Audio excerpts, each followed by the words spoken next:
শুভ দুপুর বন্ধুরা, তোমরা সবাই কেমন আছো? আশা করছি যে যেখান থেকেই আমার ব্লগ ভিডিওটা দেখছো সকলে আশা করছি ভীষণ ভালো আছো। আমরাও খুব ভালো আছি। আজ দুপুর থেকে আমি তোমাদের সঙ্গে ব্লগ ভিডিও শেয়ার করছি। দুপুর থেকে রাত পর্যন্ত কী করছি মানে যতটুকু দেখানো যায় ততটুকুই তোমাদের সঙ্গে শেয়ার করব আজ। তো চলো তোমরা দেখতে থাকো। শুরুতেই দেখতে পেলে ভাস্তি এসেছিল, মামা সোনাকে কিছু সময় নিয়ে গেছিলো। এই ফাঁকে আমি সমস্ত কাজগুলো করছিলাম, মানে কাছাকাছিগুলো করে নিচ্ছিলাম। বেজে গেছে 1:30। আর দেখো আমি সমস্ত এই ব্ল্যাঙ্কেট, লেপ এইসব রোদ্রে দিয়েছিলাম সকালে উঠেই, সেগুলোকে উঠিয়ে ভাঁজ করে রেখে দিলাম। 1:45 বেজেই গেছে এগুলো করতে করতে, দেখতে পেলে। আর এই যে ঝাড়ুটা, আমি ঝাড়ুর কাঠিগুলো ওগুলো রোদ্রে দিচ্ছি। রোদ্রে দিলে শুকিয়ে তারপরে শুকানো মানে একদম ঝনঝনা শুকিয়ে গেলে তারপরে আমি এগুলো ঝাড়ু বাঁধা শুরু করব। আর এই যে সকালে উঠেই তো বললাম তো কাছাকাছি করেছিলাম রান্নার পরই। আর এদিকে ছায়া পড়ে গেছে, তো ওগুলোকে আবার রোদ্রে উল্টে পাল্টে শুকিয়ে নিচ্ছি, কারণ এক পিঠ শুকিয়েছে আর এক পিঠ শুকিয়ে নিই। বাজে এখন 3টা। আমার স্নান কমপ্লিট হয়ে গেছে। এখানে এই যে কাকি এসেছিলো, কাকি গল্প করছিল, কাকির সঙ্গে আমি একটু গল্প করছিলাম, আর সঙ্গে ওই মলাটগুলোর আঠাগুলো লাগাচ্ছিলাম।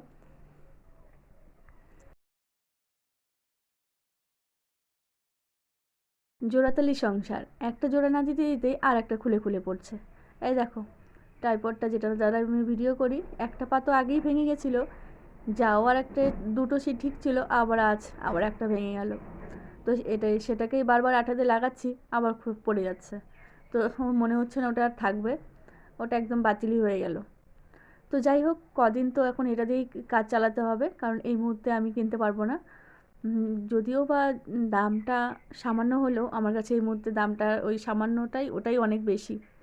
তো সামনের মাসে চেষ্টা করব কেনার। তো যাই হোক, যদি চালানো যায় এটা দিয়েই কাজ, এটা দিয়েই চালাবো, আর কিনবো না। এদিকে ছেলে এখনও আসেনি, জানো তো 3:30 বেজে গেছে।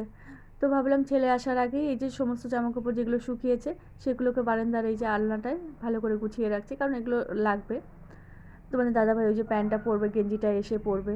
আর ওই যে চাদরটা যেটা আমি রাখি ওটা তো প্রতিদিন ওই মশারির উপরে দেয়, তার জন্য বারান্দায় রাখলাম। মাম্মাম সোনার প্যান্ট যখন তখন লাগে, তো সেটাকেও আমি উঠিয়ে রাখলাম। এদিকে আমি ওই ঘরের বিছানাটা গোছাতেই উঠানটা ঝাড়ু দিলাম। এই সময় দেখতে পাচ্ছ ছেলে চলে আসলো। এই পাশটা উঠান ঝাড়ু দেওয়া আমার হয়ে গেছে। এখন আমি এই যে এই পাশে আমার বাগানটায় ঝাড়ু দিয়ে নিব এখন। বাগান কেন বললাম, এখানে সব ধরনের গাছ আছে তো সেই কারণে আমি বাগান বললাম। তো ওই পাশটা আমার ঝাড়ু দেওয়া কমপ্লিট হয়ে গেছে, শুধু এই পাশটা বাকি ছিল। তো আমি ছেলেকে বললাম তুমি এইদিকে ড্রেসটা খুলতে থাকো, সোয়েটারটা খোলো, আমি এসে তোমাকে খুলে দিচ্ছি, কারণ ওই বোতামটা ওটা না বেলটা খুলতে পারে মাঝে মধ্যে, আবার পারে না, ওটা সহকারেই খুলে দেয়। তো যেহেতু আমি হাফ ঝাড়ু দিয়েছি, ওই বলে না হাফ ঝাড়ু দিয়ে রাখতে নেই, মাথা ব্যথা করে। তো তোমাদের কাছে কুসংস্কার হলেও আমি যেহেতু এটা মানি, অনেকের কাছে হয়তো এটা মনে হবে কুসংস্কার, তবে আমার না ওই যে হাফ ঝাড়ু দিয়ে ওটা রেখে দিলে ওটা মাথা ব্যথা হয় ভীষণ। তো সেই কারণে ঝাড়ুটাই দিয়ে নিলাম তাড়াতাড়ি। আর বেড কভারটা শুকিয়ে গেছে, আমি না ভুলেই গেছিলাম যে ওটা উঠিয়ে নেব। খাবার খেতে না খেতেই সন্ধ্যা হয়ে গেল, বাসনগুলো মেজে এই যে সবাইকে ঠান্ডা পোশাক আশাক পরিয়ে দিলাম। ছেলে পড়তে গেছিলো, মাথা ব্যথা ভীষণ ব্যথা করছে, আবার চলে এসেছিলো। কিছু কিছু সময় শুয়েছিল, তারপরে তোমাদের দাদাভাই চলে আসলো। 7:30 বাজে কিন্তু এখন। এই যে আমাদের জন্য চাউমিন মোমো এনেছে, তো সেটাই খেয়ে নিচ্ছি সবাই। তোমাদের দাদাভাই খাবে না, ও আমাদের জন্যই এনেছে। আর আমি দেখো বেশি করে টমেটো কেচাপ আর ঝালটাও কিন্তু নিয়ে নিয়েছি।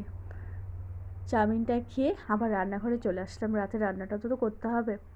এদিকে আমি বেগুনটাকে বেশি ঝিরিঝিরি করে কাটিনি। আজ না ঠান্ডা ঠান্ডা ওয়েদার আছে, শুটকি মাছের চচ্চড়ি, ও তোমাদের দাদাভাই আজকে প্রিয়। এসেই বলছিল আজকে না তুমি ঝাল ঝাল করে একটু চচ্চড়ি বানাও তো। তো খাওয়ার পরে যেহেতু আমি ভয়েসটা দিচ্ছি, দারুণ হয়েছিল সত্যি বলছি। আর সেদিন যে ফুলকপিটা আনলো, ফুলকপি ডাঁটাগুলো তো এমনি সহকারেই রেখেছিলাম। তো যেহেতু ভাবলাম ওই চচ্চড়ি খাবো না পরের দিন, তো আর বানিয়ে রাখিনি। যেদিন আনার পরেই আমি বানিয়ে রাখি বেশিরভাগটা, কিন্তু একটা ছিল তো আমি বললাম থাক, এটা যেদিন আবার খেতে ইচ্ছে করবে সেদিন বানিয়ে খাবো। বেশি আনলে তাহলে বানিয়ে রাখতাম। আর এই দেখো আমার আলু বেগুন কাটা হয়ে গেছে, কাটা বলতে সরি বানানো হয়ে গেছে। আমি আবার লঙ্কার বোটাটাও ছাড়িয়ে নিচ্ছিলাম। আমি তোমাদের দাদাভাইকে বলছিলাম আজকে খেতে হবে না, তোমাদের দাদাভাই তো কিছুতেই মানবে না। পেঁয়াজ আর রসুন না অল্প ছিল, আমি তো এই এই চচ্চড়িটা না পেঁয়াজ রসুন একটু বেশি না হলে কিন্তু ভালো লাগে না। তো দেখো আমি এখানে এই যে রসুন, লঙ্কা, পেঁয়াজ, জিরা সমস্ত কিছু দিয়ে আমি এখন এটা পেস্ট করে নেব। আর এই যে কয়েকটা যে গোলা রসুন রাখলাম, এটা আমি গোটা গোটাই দিয়ে দেবো চচ্চড়ির মধ্যে। এই যে জিরাটাও দিয়ে দিলাম। আর আগে আমি পেঁয়াজটা পেস্ট করেছিলাম, তো আর লাগেই প্রতিদিন, তার জন্য আমি করে নিয়েছিলাম।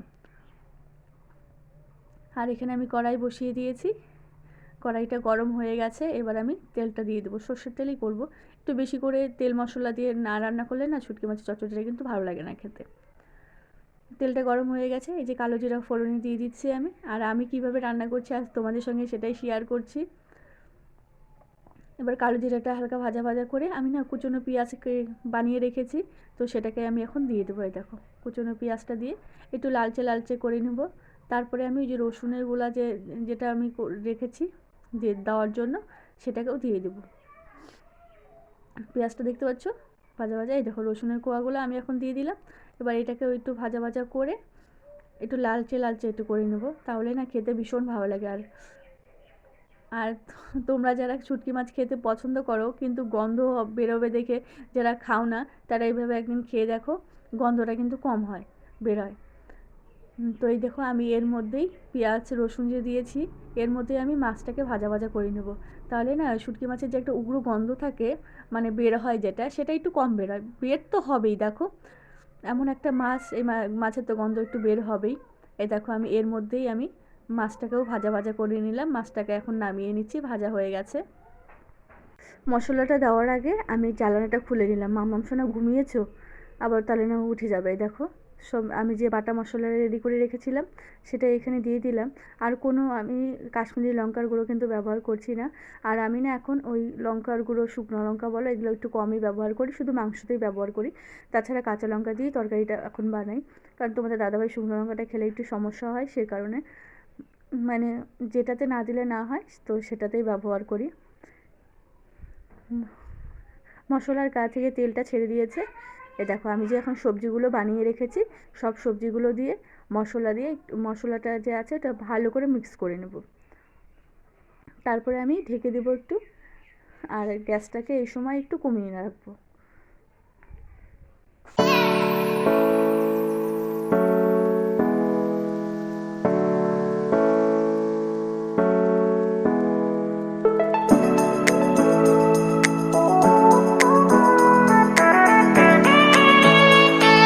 2 মিনিটের জন্য আমি ঢেকে দিয়েছিলাম। এদিকে দেখো ঢাকনাটা আবার উঠিয়ে আবার একটু নেড়ে চেড়ে নেবো, তা না হলে কিন্তু নিচে দিকেটা লেগে যাবে কিন্তু। আর দেখো এই দেখো গোটা গোটা রসুনগুলো মুখে যখন পড়বে না, দারুণ লাগে কিন্তু খেতে। তো যাই হোক, আগে রান্নাটা কমপ্লিট করি, তার আগে খাওয়ার কথা বলছি। আর মাছটা আমি এখনই দেবো না, আর একটু আমি একটু ভালো করে একটু শুকনো শুকনো একটু করে পরিমাণ মতো একটু আমি এখানে একটু জলও ব্যবহার করব। তোমরা চাইলে নাও দিতে পারো, কিন্তু আমি যেহেতু মশলাটা দিয়েছিলাম অল্প জল দিয়ে এবার আমি ভালো করে সবজিটাই দেখো মিলিয়ে নিচ্ছি। এবার আমি মাছগুলো দিয়ে দিব, যেগুলো ভেজে নিয়েছিলাম, দেখতে পাচ্ছ মাছগুলো দিয়ে আবার একটু ভালো করে নাড়াচাড়া দিয়ে নেব, যাতে মাছগুলো যাতে একটু ভিতরে লবণ টবণ ঢুকে যায়। তো এভাবেই চচ্চড়ি খেলে কিন্তু ভীষণ ভালো লাগে। তো আমি আরেকটাভাবে রান্না করি, অন্য কোনো দিন তোমাদের সঙ্গে শেয়ার করব। দেখতে পাচ্ছ মাছটা আমি ভালো করে সবজিগুলোর সঙ্গে একটু উল্টে পাল্টে, মানে ঝোল যাতে ঢোকে সেভাবে নাড়িয়ে চাড়িয়ে নিলাম। এবারে দেখতে পাচ্ছ ঝোলটা অনেকটাই শুকিয়ে গেছে। এইবার ধনেপাতা দিয়ে হালকা একটু কিন্তু আমি গরম মশলা গুঁড়োও ব্যবহার করেছি। ধনেপাতা দিয়ে আর একটু নাড়াচাড়া করে বাস নামিয়ে দেবো। বাস শুটকি মাছের চচ্চড়ি রেডি। গরম গরম ভাতের সঙ্গে চচ্চড়ি এরকম ঝাল ঝাল, উফ দারুণ। তোমরা কারা কারা খেতে পছন্দ করো আমাকে কমেন্ট করে জানিও। আর দেখো থালে বেড়ে নিলাম, আর রসুনগুলো কিন্তু একদম গলে যায়নি কিন্তু, দেখতে পাচ্ছ সবগুলো রসুনই কিন্তু গোটা গোটা আছে। দেখো রান্নাবান্না কমপ্লিট, এবার আবার বসে গেলাম ঝাড়ু কাঠিগুলো ওঠোতে। ছেলে আজ খেলো না, আর আমি খাবো না খাবো না বলছিলাম, তোমাদের দাদাভাই টানাটানি করছিল খেতেই হবে। তো যাই হোক অল্প আবার নিয়ে খেলাম। তো তারপরে যে কাণ্ডটা ঘটলো, তোমাদের দাদাভাই গেট তালা দিয়ে চাবি যে কোথায় রেখেছে চাবিই খুঁজে পাচ্ছে না। এবার আমি রান্নাঘরটা তালা দেবো, চাবি খোঁজাখুঁজি চলছে। দেখো রাত্রি 11:30 বাজতে চললো, আমরা এখন চাবি দুজনে মিলে খোঁজাখুঁজি করছি। তো এই একটা সুযোগ বরকে একটু বকার। এই একটা সুযোগ পেয়েছি, হাতছাড়া করলে কি হয় বলো? কারণ আমি যখন আমাকে কিছু রাখতে দিলে, ধরো আমি কিছু খুঁজে না পাইলে, তো আমাকেও দুটো কথা শুনিয়ে দেয়। তো এই একটা সময় আমি আজকে বেশ শুনিয়েছি কিন্তু। হ্যাঁ, কোথায় রাখো হ্যান ত্যান, মানে আমাকে যেরকমভাবে বলে আমিও আজ সেরকমভাবে বলেছি। আর তোমার দাদাভাই চুপ করেছিল, যেমনটা আমি চুপ করে থাকি। তো বেশ এদিকে হাসাহাসিও করছিলাম ভীষণ। আর দেখো তোমাদের দাদাভাই কোথায় না কোথায় ঘুরছে, কিন্তু চাবিটা কিন্তু ঘরেই ছিল, মেশিংয়ের কোনায় এমন জায়গায় রেখেছিল। চাবি আমাদেরকে দেখছে, কিন্তু আমরা চাবিকে দেখতে পাচ্ছি না। তো কুয়ার পাঠার মানে এমন কোনো জায়গা নেই যে তোমাদের দাদাভাই খোঁজে নেই। আজকের ভিডিওটা এখানেই শেষ করছি। বাই, সবাই ভালো থেকো, সুস্থ থেকো, গুড নাইট।